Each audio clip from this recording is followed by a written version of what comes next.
finest women. But anyway, as you can tell, I have a very deep voice. Very deep voice. And it's true. My testosterone is so strong, so powerful, that I can impregnate men if they sit too close to me for too long.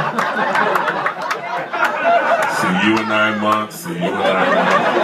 You might be having twins or something like that. It's true. It's so powerful that it causes erectile dysfunction and dildos. But the women love it. The women love it. They love my voice. It's like better than 50 Shades of Grey. It's like, I don't know, 50 Shades of Hey. It's what works. But you know, my voice often gets me into some very, very sticky situations.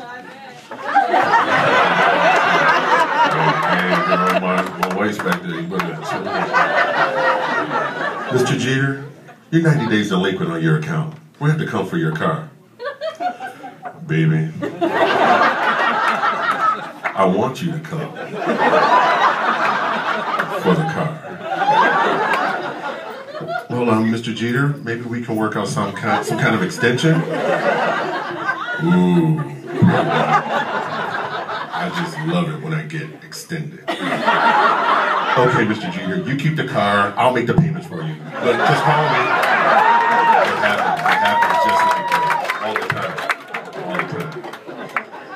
So, I am a father of 4, 4 beautiful children. I have 3 in their 20s. Thank you. Thank you for typing for my kids, I guess. So I have 3 in their 20s, 2 boys and a girl, and I have a 4-year-old daughter. And my 4-year-old daughter, beautiful. All my kids are beautiful. My semen is just gorgeous. I'll show you later. But my 4-year-old, I love her to death. I call her my little cock blocker. Hear me out. See, it doesn't matter what woman that I'm talking to, waitress, mail lady, whatever, if my wife is not around, she is going to cock block that whole situation. She's constantly like, my mama's at work, and this is my daddy. My daddy's right here. And she's like looking at the lady in the eyes. My daddy's right over here. My mama is at work, and this is my daddy, all in my crotch or whatever. And I actually think her mother taught her that, to cock block the situation. But she also does it to me when I'm trying to get romantic with her mother, and I think her mother taught her to cock block that situation as well. Which is why I only have 4 kids, and more than that, not 5. Thank you very much. Now I have an older son. My oldest son had a very cool job last summer, interesting job. He was a counselor at a camp for Jewish kids. Now when he told me this, I could not stop laughing, because I would think that a camp would be the last place that a Jew would want to send another Jew. The last place. Last place.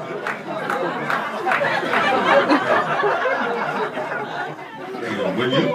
I mean, like, how would they send them there? By train, conductor named Adolf or something? Let's put them on a train or something? Like, oh, was it too soon?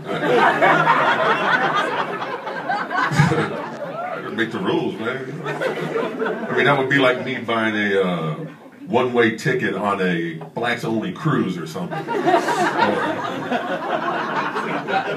It'll get into your sinew, into the muscle. Or like a Native American yard sale. It just didn't make a whole lot of sense to me.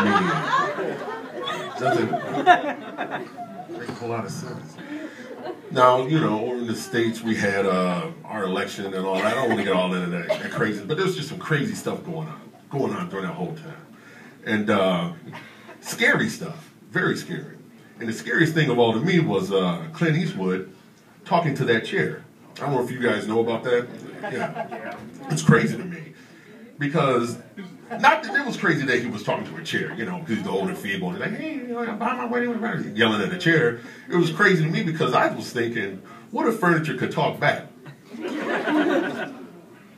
Because the scary thing would be, like, there were a couple love seats or chairs out there that could probably hit me up for some child support. I'm just saying. I did a lot of self-love back then. I put the love in love seat. It was unfortunate. And my fear was, one Saturday morning I'm in my robe and all, and hear a knock at the door, and I go to the door and open it up, and there's an Ottoman staring back at me with skin like mine, same color, and a dimple right here. Look at me like I'm his daddy. So, talking furniture. But other stuff, it's crazy. That was just, I was smoking earlier, but that's why you get nervous when you smoke. But another thing that was crazy was, you heard about the guy that was talking about legitimate rape? You guys hear about that? Yeah, so Senator was saying that a woman couldn't get pregnant in a legitimate rape, whatever that was, because her vagina would tense up and keep her from getting pregnant. But the crazy, yeah, right? This is true. This is true. But the crazy part was, he said his doctor friends told him this. His doctor friends. Like, what the fuck doctor would tell him this? Like Dr. J or Dr. Pepper, Lucy from the Peanuts, or a rug doctor, maybe was doing his rug. He's like, hey, rug doctor, what do you think about legitimate rape? I said, think legitimate rape. He's like, come on, man. Come on. I'm no doctor myself, but I played many, many hours of operation when I was a kid, and I know that's bullshit. That's bullshit. Bullshit. But then I got to thinking, what if it were true? What if a woman couldn't get pregnant because her JJ was all tensed up? I wish I had known that shit 4 kids ago.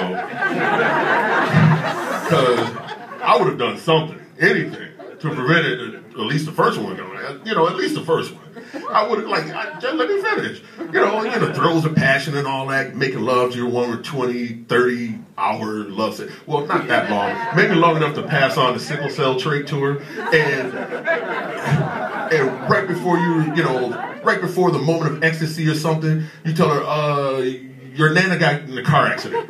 Or, you punch in a titty. Something, anything to offset that whole, or have a little cock blocker just come in and just ruin that whole situation. Something to stop that from happening. Something, anything. But we did have our election and re-elected Obama. I don't know how you feel about that over here. You get to keep your country for another 4 years. It's cool. It's cool. But I have a lot of friends, Republicans, a.k.a. white people, that there are no black Republicans. That's just like a unicorn. It's like a leprechaun riding a unicorn. It's true. And they think that I only voted for him because he's black, and that's offensive to me. Because I follow politics. I know what's important to me and mine. So I would never vote for the man because he's black. I voted for him because he's half black. See, we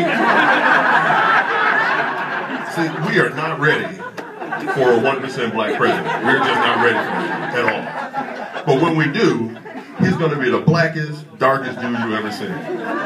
This dude's going to be 12:30 a.m. dark. That's how dark he is. So black that he pisses coffee. I got one more. He's going to be so black that even his sperm can't swim. That's how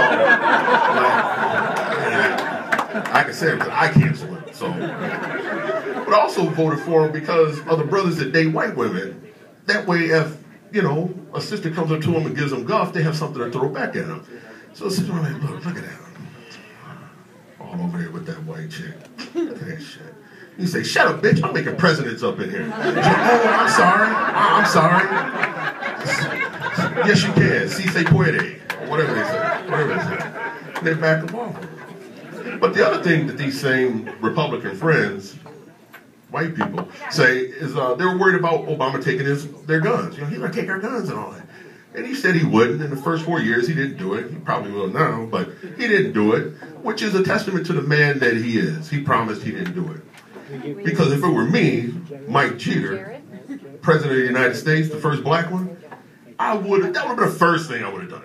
I would have taken their handguns, shotguns, water pistols, caulking guns, nail guns, salad shooters. I would have passed a law that everyone had to get their index finger and thumb cut off so you couldn't simulate a gun.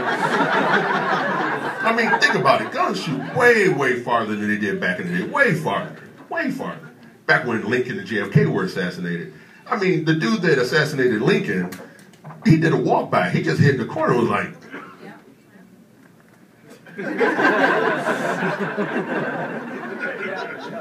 blammo, Lincoln's on a penny.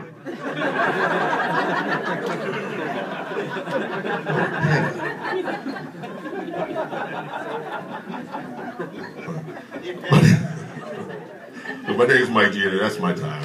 I had a great time. Thank you very much.